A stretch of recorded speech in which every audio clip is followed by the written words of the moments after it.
Good morning and welcome to Good Company. Today it is Friday, August 27th. Well, kids are heading back to school. That means contact sports like football and many others. So parents, are you worried about concussions? It's been in the news for a very long time. Joining us this morning to talk about certain signs, symptoms, and how they should be addressed is Dr. Tom Bartsokas from the Robinson Memorial Hospital. Doctor, thank you so much for coming on the show. Let's get right to it. I mean, concussions, it's a big thing. You see all the pro players talking about it, and they forget about it and get on the field. It's not a very good message to send to our young kids. It is not. And we try to get the estimates of how many kids are getting injured a year. It's really hard to pin down.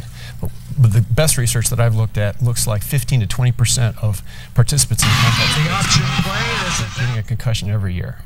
Now, a lot of people are like, oh, no, I'm dizzy, I have a headache, and no, it's not a concussion, they get right back in. So if there's not a bunch of doctors on the sidelines, or if it's just a pickup game or whatever, talk about what some of the signs and symptoms that a parent should look for that they could say, okay, my kid has a concussion, I've got to get him to the hospital. Right. And I'm glad you started with those two, because those are two signs of someone having a concussion.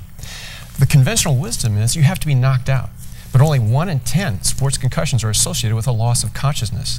So being dizzy, feeling lightheaded, feeling in a fog, being kind of out of it, these are all signs of someone having a brain injury that could be more potentially serious if they go back out and try to return to play and then get a second hit. Well, real quickly, my brother suffered one in high school. Doesn't remember the game whatsoever. Played a full game, doesn't remember it. Okay, so if a parent would have run out there, what can you say, okay, son, daughter, do something, and then I'll know if it's really a concussion or not? Great. So we do 3 things on the sideline. And I'll be on the sideline at Ravenna High School tonight covering a football game.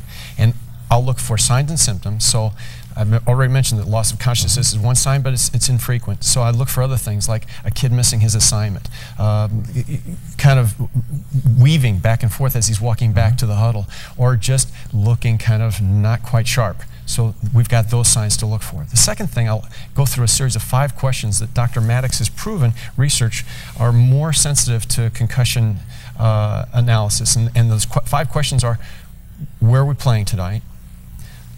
Who scored last? Which half is it?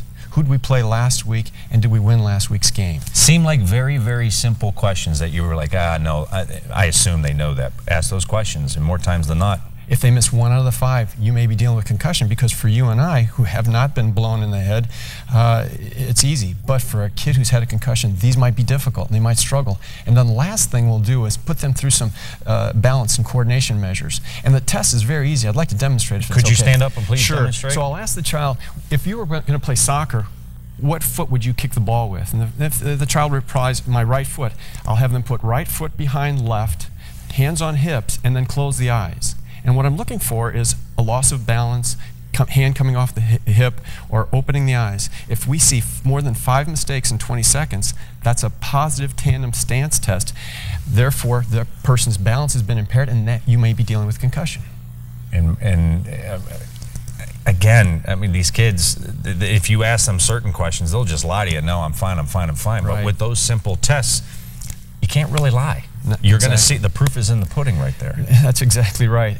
And so the last admonishment I would have for your audience is, if you're in the position of making a decision about returning a child to play or not, if you're in doubt, hold them out. And it's not just football. I mean, this can happen in soccer. You could get kicked in the head. The ball can hit you in the head. Right. Are you surprised that, are you seeing more and more young athletes, young, like grade school young, coming up with concussions? Yeah, unfortunately. And the younger the brain, the more susceptible to concussion they are, and the longer it takes for them to recover. The long-term effects, do you know? I mean, we only have about 30 seconds, but how important is it for parents to just put a stern foot down and say, get into the hospital? We're getting now research from the NFL, and the players that have been retired and have had several concussions, we know that they're at increased risk, 5 times increased risk for depression, earlier onset of Alzheimer's, and now there's some evidence that they may have an increased risk for Lou Gehrig's disease. Which is just sick if you think about it. Doctor, thank you so much. Thanks for having me. Parents, use your head the right way. Robinson Memorial Hospital, 330-297-2893, or go to robinsonmemorial.org for more information. The kid might get mad, but you'll save his or her life. We'll be right back with more Good Company.